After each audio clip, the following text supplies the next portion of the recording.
In the last video, we did problem 65, and we got the answer, and we did it kind of an intuitive way. But if it was a slightly harder problem, it would have gotten a little more complicated. So I really wanted to show you how you can do it with the binomial theorem as well, or at least with binomial coefficients, and then we can try to see if how they relate to each other, that they're actually the same thing. And I realized that I should do this because I'm looking at the next couple of questions. They all deal with the binomial coefficient. So I figured I might as well do it the binomial way because that's probably what the California standards want you to do.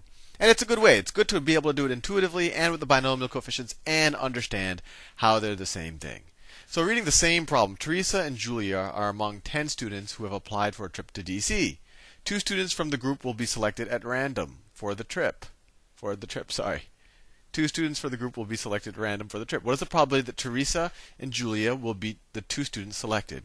So the way we did it last time, we said, okay, we could pick Julia first, and there's a 1 in 10 chance, and then we would pick Teresa, and that's a 1 in 9 chance. Or we could go the other way around.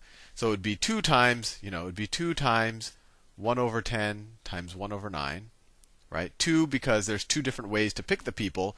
And then for each of those ways, there's a 1 in 10 chance of picking the first person, and then a 1 in 9 for the second. That was the intuitive way we did that in the last video.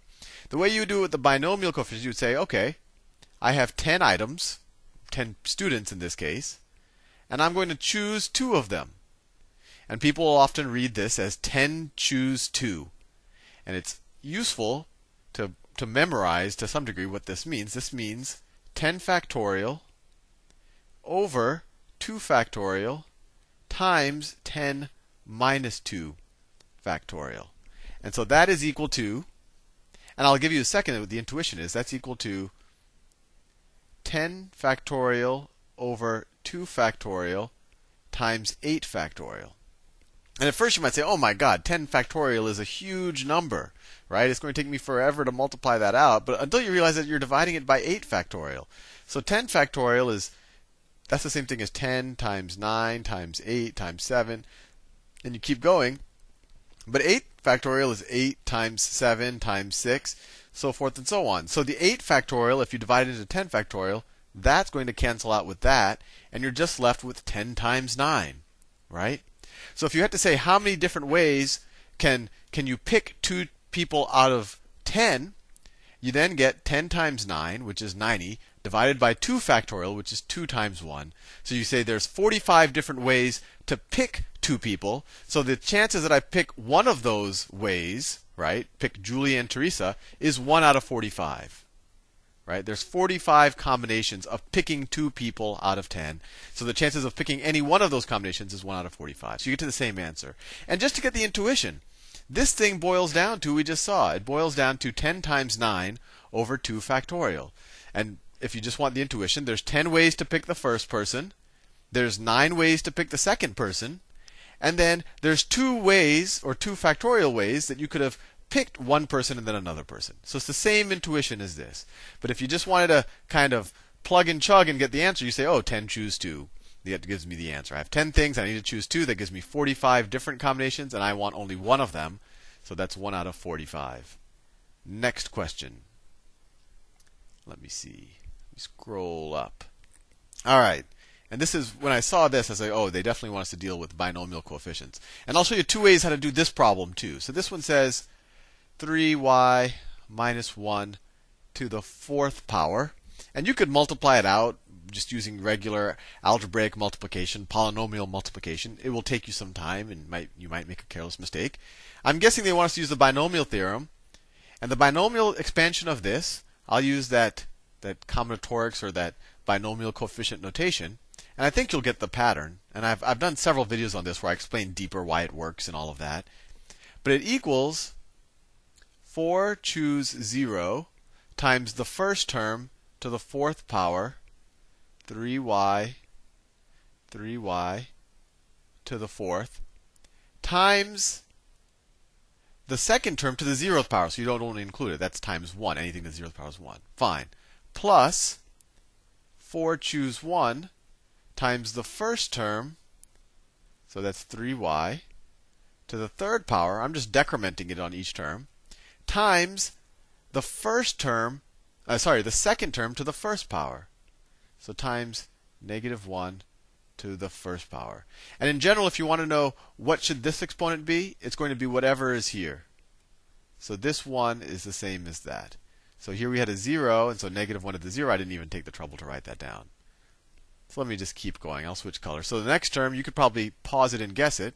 But it's going to be 4 choose 2. And I know you're wondering, well, what is this 4 choose 1 and 4 choose 2? Well, we saw it in the last problem, but I'll calculate them in a second. That's going to be 3y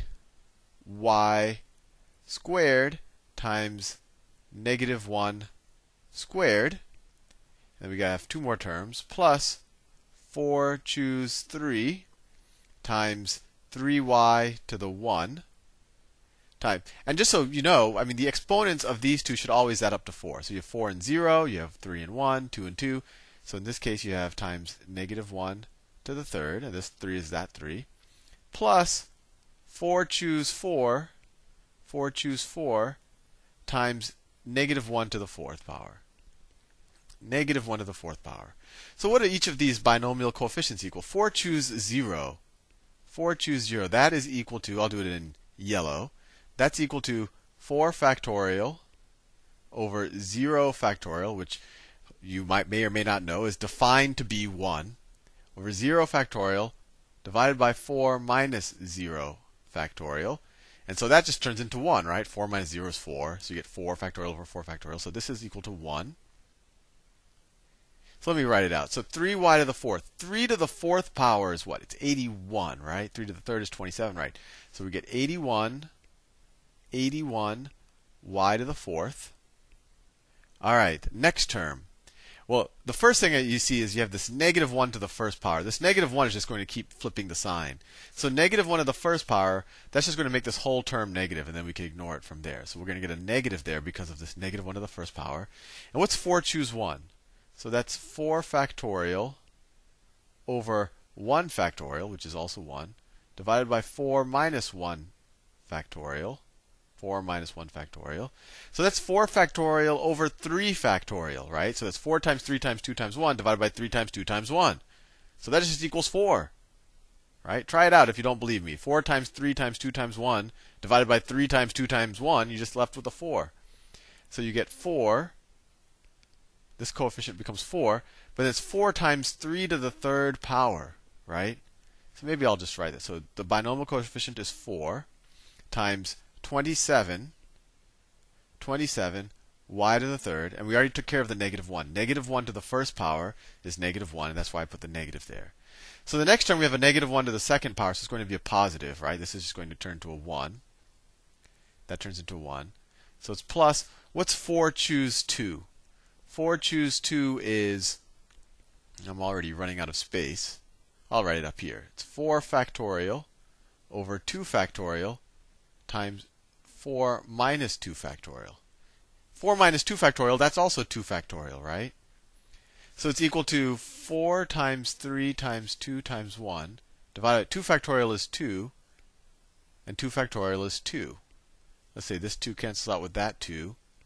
This 2 cancels, let's see, if you cancel out that 2, that becomes a 2. So you get 2 times 3 just becomes a 6. So that third term just becomes a 6. 4 choose 2 is 6. I know this is messy. So you have a plus 6 times 3y squared. So 9 times 9y squared. And we could keep going. And actually, the binomial coefficients, the next one's going to be a minus. The next one's going to be a 4, and it's negative 1 to the third, so it's going to be a minus 4 times 3y to the 1. I mean, we could keep going pretty. Actually, let's just keep going. So the next term, 4 choose 3. I'll leave that you calculate it, but I already know that since we're kind of past the middle point, the binomial coefficient is going to be the same as 4 choose 1. So it's going to be a 4, and we have a minus 1 to the third, so this is minus 1. So it's minus 4 times 3y to the 1. So times 3y. And then we have the last term, 4 choose 4. You could calculate it using this formula, but that turns out to be 1 as well. Plus, so 1 times negative 1 to the fourth, so that's just plus 1. And let's see what this is equal to. Let's see if we could simplify it. This is equal to 81 y to the fourth minus, let's see, 4 times 20 is 80. 4 times 7 is 28, so it'll be 108. 108 y to the third. 6 times 9 is 54, so plus 54y squared minus 12y plus 1. And if we look at the choices, only choice A, A is the right answer. And actually, we could have figured out it was choice A just by going one term deep, because that's where all of the problems, all of the choices became different, so we could have saved a lot of work. Another option, instead of evaluating each of the binomial coefficients, another option would have been used to do a Pascal's triangle, where you say, okay, if I have, a plus b to the first power, the coefficients are 1 and 1, right? 1a plus 1b. If I take it to the second power, a plus b squared, the coefficients become, and this is where they'll pass, 1 plus 1 is 2, and you bring down a 1 both places, right? And that makes sense because a plus b squared is 1a squared plus 2ab plus 1b squared. And then we could have kept going.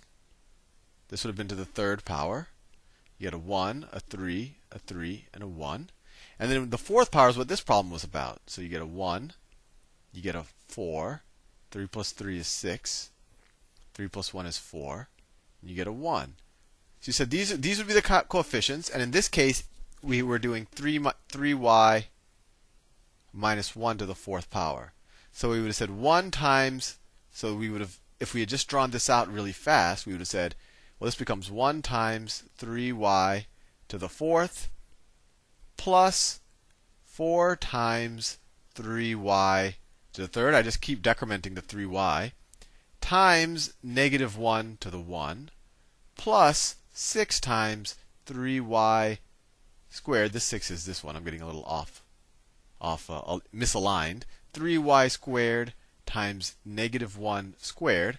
So every time I increment the power on negative 1 and I decrement the power on 3y, and then plus 4, now I'm at this one, plus 4 times 3y negative 1 to the third, and then finally plus 1 times 3y to the 0 is just 1 times 1 to the fourth power, negative 1 to the fourth power. And I would have evaluated it. And that might have been a slightly faster way of doing it. But I wanted to do this a couple of different ways because I think the binomial theorem and binomial expansions is something that people forget. And it's important to kind of have the neurons make a lot of cross connections so that you don't forget it when you're 30 years old. Anyway, this was the least number of problems I've done in a video, but I think it was worth it. I'll see you in the next video.